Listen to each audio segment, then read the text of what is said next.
Okay, now we are live. Hi, Okay. hi again. Hi, Chris and Maggie, and those who are going to watch this video with us later on. So just okay. All right, the sound, just to make sure the sound is working. First, let me congratulate you again for the new book that you have just launched. It's called Thriving in the New Vibration, and that is coming just after the Psychic Self-Defense Kit. So you have brought two books in 2 months, as if like this is what we need to do now, what you need to talk about.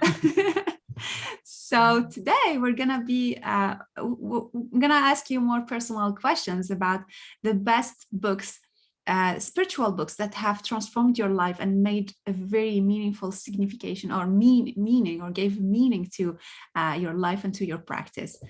Who's gonna start the first book? I'll start with this one. And I've been interested in spirituality without realizing it was spirituality for a long, long time. And there have been many books over the years which I've been interested in, but they've always led me somewhere else. And I think this one, the Four Agreements. Oh yes, maybe you can show it. Oh, the Four Agreements. Yes. Oh my God, I love that book. It's a beautiful book. It gives you a way of life. It tells you how to got to be impeccable with your words. You got to know what you're saying and be honest. That's the first agreement. The second agreement, you don't take anything personally. We don't know where people are coming from, what's going on. We don't know how our words have been received. So just don't take it personally. Don't make assumptions. And that's one of the biggest things that we do, I think, in life is we assume that somebody's thinking this, somebody's thinking that, and it's detrimental. Don't do that. And do your best. Always, always do your best. And I think for me, I've read that many years ago, and I still like this book very much. And every so often I'll go back and have a look at it. It's a good reminder. It's a good reminder. I think there are even cards for those who love cards, like myself. They made cards for it. Which oh, do they? Yes, yes, and it's very nice because you don't get every day to get back to that book. So with the cards, you remind yourself. Did I give you an idea? Now maybe you're gonna get yeah. That's brilliant. Just pick out a card. Okay, look at this aspect. Wonderful. Yes, yes, that's true. What about you, Chris? What is your first book? My first book is The Four Winds. And when I started my spiritual journey, I was very interested in shamanism. And in actual fact, I have one of my guides is a South American shaman. So I have that background. And what I like about this book is it takes you on a journey where someone goes to South America and goes through the various things and experiences things. And it's what got me interested in being out there, being a shaman, and what it meant. So I quite like that book. That's interesting. And also, I find it fascinating how every one of us got to the spiritual field from different door. Yeah. It's amazing. Yeah. Yes, Maggie, you wanted to share another book with us. Yes, I've got. I will try to roll because we have 12 books. So okay. It's the polarity process. Yes. I became interested in energy work, and I just opted immediately for polarity. I had a session. I felt so wonderful afterwards. I thought everybody should feel as good as I feel now. And although I took the course and there were books to go with the course, they were so complex. I found it difficult to understand, as did a lot of people. And so this man, Franklin Sills, he translated it basically and brought it to life. And I find it fascinating because he deals with all aspects of energy work. And I use this a lot. I used it when I was using polarity as a modality. It really got you started. It got me started, very much so. And the enjoyment I get from putting my hands in energy and feeling it and seeing, and then understanding, oh, it's going this way because of this, or it's going that way because of that. And and then how you can influence it. It was an encyclopedia of energy for me. Yes, and I remember, I think you showed me once the Taurus on that book, right? Was it in that book? Yeah. Yes, Was it the Taurus. Yes, Yeah. I think you showed it to me, and I was, because I have Yeah, received it. yeah. Yes, if I can find it. Yeah, I got it in me. There's so much in here that Illustration, yeah, it is illustrated. very well illustrated. Yeah. Not immediately to hand, but yes, I know what you mean. I feel my Amazon cart will fill today. Yeah, no, I don't know where it is. Some books added. Yeah. So that's my second book. So, my second book is this one. It's Elizabeth Jenkins' Initiation. And I choose this book because it actually relates to her experiences while she was in Peru, working with a shaman. And I took exactly the same journey as she did. So I met the same shaman, I went through the same initiation, and it was fascinating to see her experiences in this book and compared it to my own, because this was a real transformation in my life where I was initiated into the Andean path of shamanistic techniques. And I went through all sorts of wonderful experiences of basically communicating with the spirits of the mountains and feeling the earth energy, feeling the energy of rivers. And it was so transforming. We met a shaman down there who did a fire ceremony on us and cleaned our whole energy system by burning out the negativity. And it was just such a wonderful experience. And to have it written in a book as well, it's a great reminder of what I experienced. And there is something about the path of initiation and the initiative path. I mean, there are some books that talk about that too.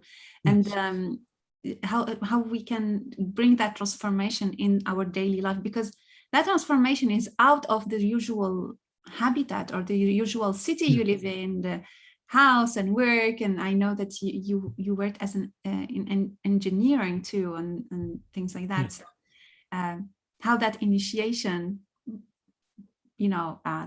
transformed your life after also. It's not just the moment, it's just like the beginning of journey. That's very true. Very much so. Yeah, you changed considerably after that.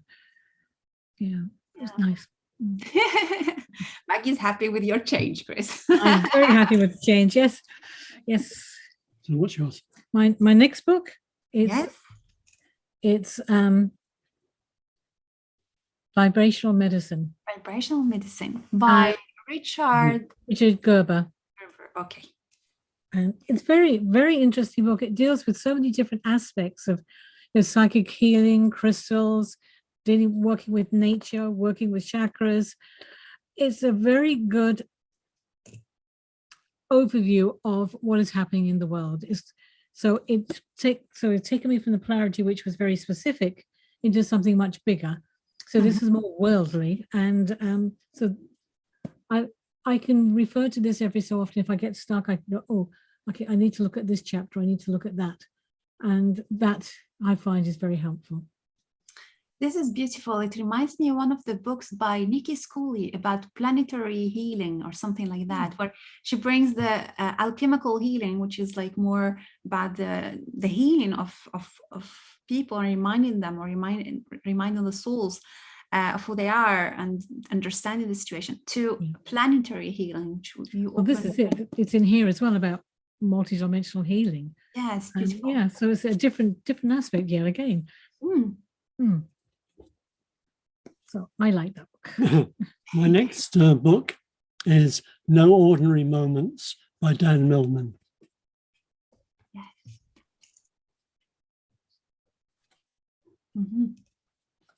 And I'd like to actually read a couple of things from his book. Life is a series of moments.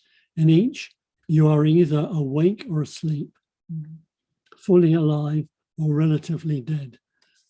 I found his books really made you look at how you're living your life and how we can be doing ordinary things, but we can, what we read into it and what energy we put into it makes a huge difference to how it affects us. It can be the same thing, but we can be awake or we can be relatively dead. And I found that book very useful. Yeah, there's a bit of contemplation. The quality of each moment depends upon what you put into it and not what you get out of it. So he has a great way of looking at life, and he takes in the book, Dan is taken through all these steps, and he's basically a conventional North American guy, but he meets this person called Socrates, who basically takes him on a spiritual journey through his life. And it's a wonderful book. Beautiful. Wow. I think, Chris, you're going to finish your list before Maggie. She brought more books than you today. I've only got 4. You've got 2 more. I've got to drop some. Oh, dear. Which is the most important? I'll take that Well, one. yeah, you can share everything, Maggie. No, more books, more books. We love more books. Don't drop them. I'll go for Brian Wise. Messages from the Masters. Yes. Yes. And he was a conventional psychologist. And during one session, the woman he was working with went to a past life, which threw him completely because he didn't believe in any of that. He thought, no, that doesn't exist. That can't be right. Don't believe in reincarnation. Don't believe in past lives. There's only this life. And this opened him up. But as a result of that, he started to delve more and more into past lives of people. And it opened him up completely. And he started to help people to explore their past so that they can understand their present.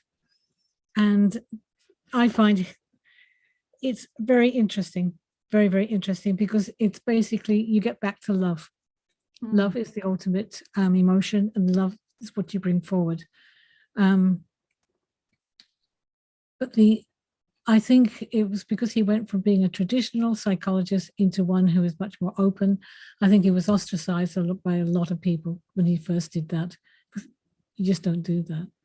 But it's lovely. It's another aspect to life. I mean, you've got the multidimensional, you've got the past life. So it's all getting bigger and bigger and bigger. So I like that. Yeah. I wonder how that's transformed your life. I mean, what did he open you to? I think how we carry things forward. And one of the things that he found was quite often you get a hypochondriac. They think they've got every illness going.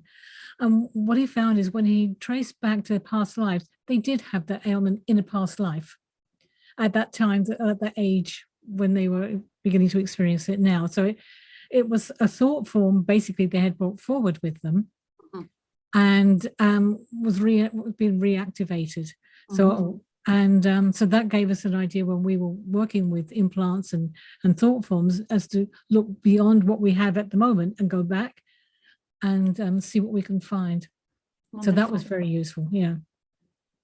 Beautiful. Yeah. Grace, you've got 2 chances now. And then we let Maggie show us all the books. My turn. Okay. The next book I want to share is Deepak Chopra. And it's the Way of the Wizard, 20 spiritual lessons for creating the life you want. I went through a phase of reading quite a few of Deepak Chopra's books, and I like the way he uses a story to get a spiritual message across.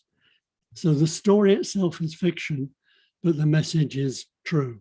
And I think that's quite a good way of doing things, because a lot of what we learn is difficult to put into everyday life. And by putting it into a book, you can give it context, you can give examples, and and they're enjoyable to read. So it's an enjoyable way of learning about spirituality. And what he basically says is a wizard exists in all of us. Mm. This wizard sees and knows everything. And we need this wizard to lift everything above the ordinary. So we need to see what the world through the eyes of a wizard. It isn't ordinary.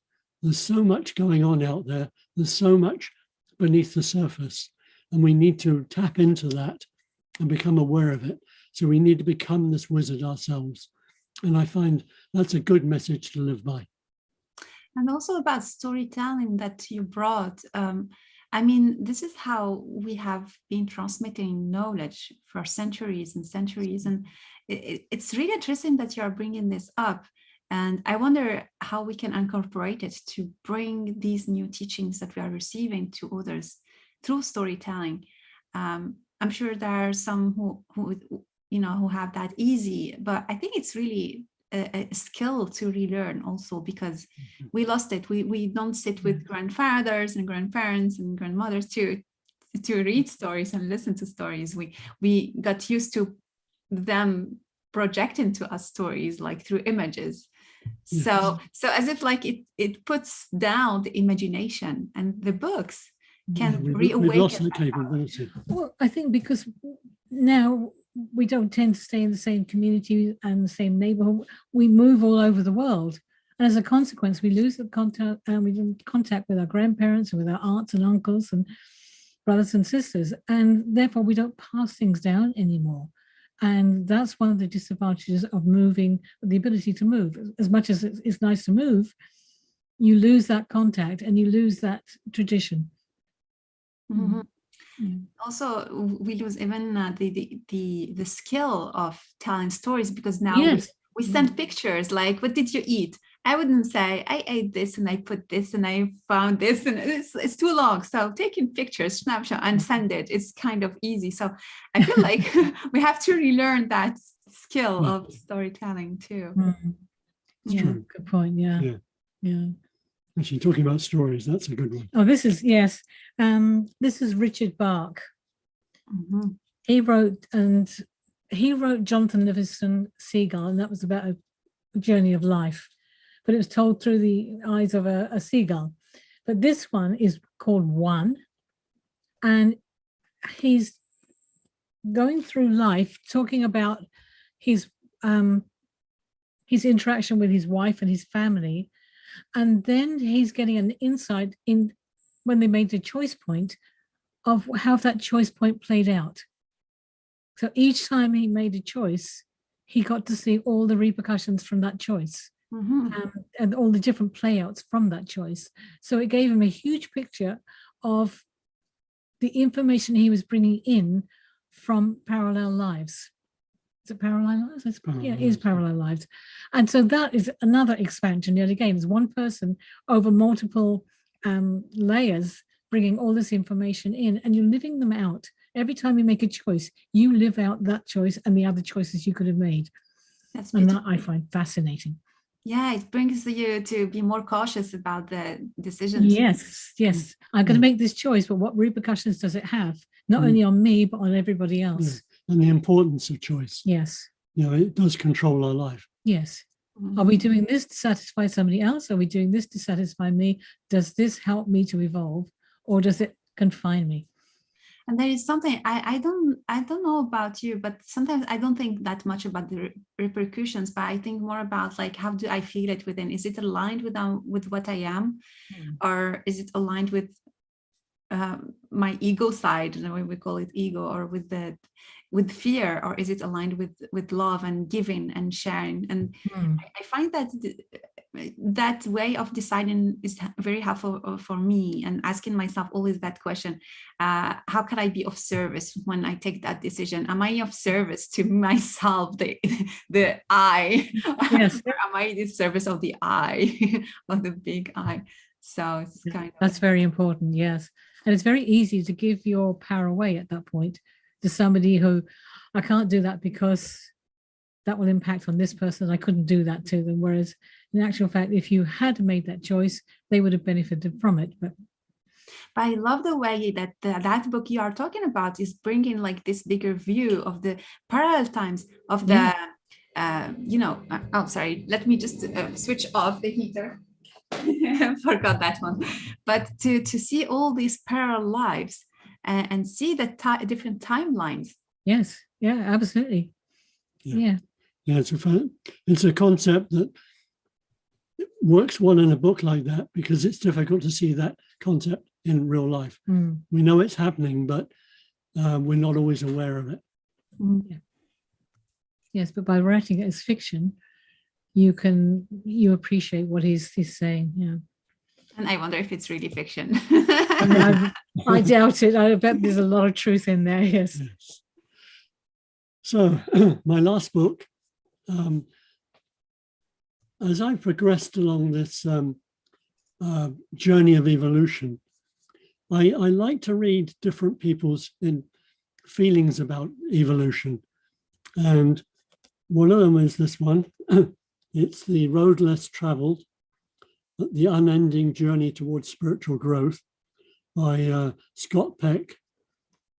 That one. Yes.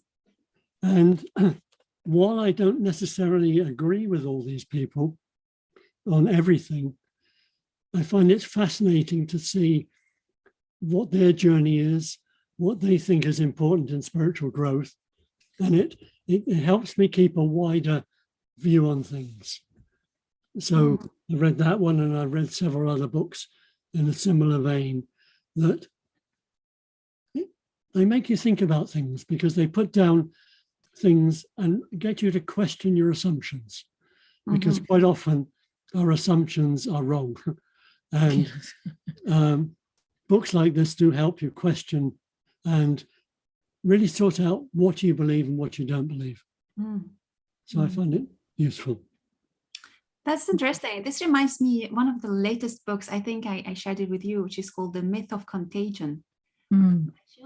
Contagion in French, Contagion by Cohen. And he speaks about the viruses and the logic of viruses and bacteria. And it is transforming my view completely about the topic, like 180 degrees from this to this. And it's really interesting because coming from a background of science, of some, of management, of technique, and all these things you need to, and even naturopathy, we learn some things like that. But at the same time, you learn another view, and that changes your perception completely about your body and how to help it. And do you have to fight something called viruses? Is it really viruses?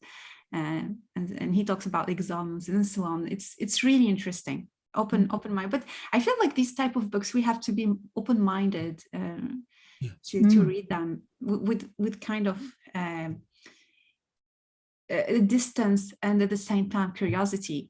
That's very true. If you think about it, though, our body is made up of viruses and bacteria. We have to learn to live with them in harmony rather than got to fight you, got to fight you. We have very detrimental viewpoint of viruses and how we need to kill them all the time. And sometimes by killing them, we're causing more problems than we are through working out how to integrate them. Well, actually, talking about this, one of the things I learned from that book is that the viruses actually are secreted by the cell itself to gather the toxins and get them out of the body. So he was given that story about, you have a murder, what we call a murder is an assumption. You have a murder in a house and you find two people which are called virus and bacteria. So you assume that they are causing that murder, but maybe that murder is caused by something else. So that's the image. But that's another book. Maybe we can add it. I don't have it around me, but it's a very interesting book. Yeah.